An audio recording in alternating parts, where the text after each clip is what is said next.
আসসালামু আলাইকুম। আজকে আমি পেঁপের একটি রেসিপি আপনাদের সাথে শেয়ার করছি। খুবই সিম্পল সাধারণ একটি রেসিপি। এটা কিন্তু ভাতের সঙ্গে খুব ভালো লাগে। আমার তো খুবই ফেভারিট একটি রেসিপি। খুবই কম মশলায় রান্না। আর পেঁপে তো জানেন খুবই উপকারী একটি সবজি। তো এখানে আমি 600 কি 700 গ্রামের মতো একটা কাঁচা পেঁপে খুব ভালো করে কেটে ধুয়ে এর মধ্যে দিয়ে দিলাম পানির মধ্যে, আর 150 গ্রামের মতো আলু কেটে এর মধ্যে দিয়ে দিলাম। খুব ভালো করে আমি 80%-এর মতো আলু এবং পেঁপেটা সেদ্ধ করে নিয়েছি। এখন পানি ঝরিয়ে রেখে দিলাম। রান্না করার জন্য প্রথমে আমি দিয়ে দিলাম সর্ষের তেল। তেলটা গরম হয়ে গেছে। এর মধ্যে আমি একটা মশলার পেস্ট বানিয়েছি। পেঁয়াজ 4-5টা, এখানে 4-5টা না 6-7টার মতো রসুনের কোয়া আর 2টো কাঁচা লঙ্কা আমি ব্লেন্ডারে খুব ভালো করে ব্লেন্ড করে এখানে অ্যাড করলাম। এখন এর মধ্যে আমি অ্যাড করে দিচ্ছি স্বাদ মতো লবণ, সামান্য একটু কাশ্মীরি লাল লঙ্কার গুঁড়ো আর সামান্য একটু ঝাল লঙ্কার গুঁড়ো। যেহেতু এটা খুবই কম মশলায় রান্নাটা করতে হয়, তো এখানে জিরে এবং ধনের গুঁড়োর পরিমাণটাও কিন্তু আমি খুবই সামান্য দিয়েছি। ঝালটা তো পছন্দ মতো যে যেমন ঝাল খায় সেরকম। এখন খুব ভালো করে মশলাটা আমি কষিয়ে নেব বেশ কিছুক্ষণ ধরে, যাতে পেঁয়াজ এবং রসুনের যে কাঁচা গন্ধ সেটা না থাকে। ব্লেন্ডারটা ধুয়ে একটু পানি অ্যাড করে দিলাম, এতে গুঁড়ো মশলাগুলোও পুড়বে না, কষানোও ভালো হবে। তো বেশ কিছুক্ষণ ধরে আমি মশলাটা কষিয়ে নেব। ঢাকনা বন্ধ করে মশলাটা আমি কিছুক্ষণ কষিয়ে নিয়েছি। দেখতেই পাচ্ছেন ওপর থেকে তেল ছাড়তে শুরু করেছে।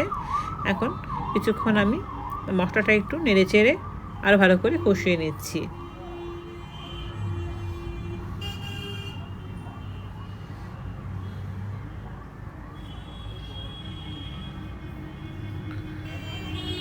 তো মশলাটা খুব ভালো করে কষানো হয়ে গেছে।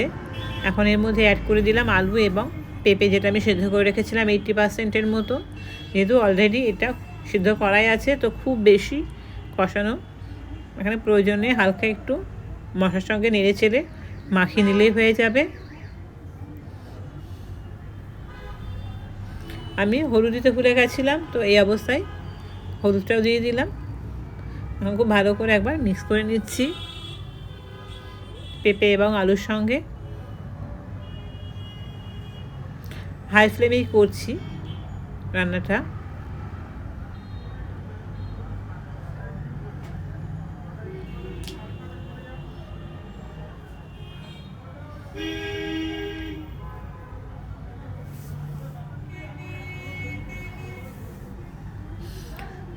তো খুব ভালো করে আমি দেখতেই পাচ্ছেন আলু এবং পেঁপে কষিয়ে নিয়েছি, একদম ড্রাই হয়ে গেছে। এখন ঝোলের জন্য পানি দিয়ে দিচ্ছি। যেহেতু সিদ্ধ করার কোনো প্রয়োজন নেই, যেরকম গ্রেভি রাখবো একটু মাখা মাখা মতো সেরকম একটু পানি দিয়েছি। দিয়ে খুব ভালো করে নেড়ে চেড়ে দিলাম।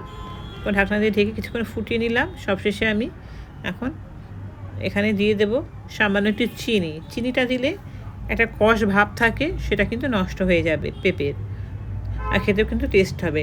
লবণ এবং চিনির যে ব্যালেন্স সেটাও কিন্তু খুব ভালো হবে।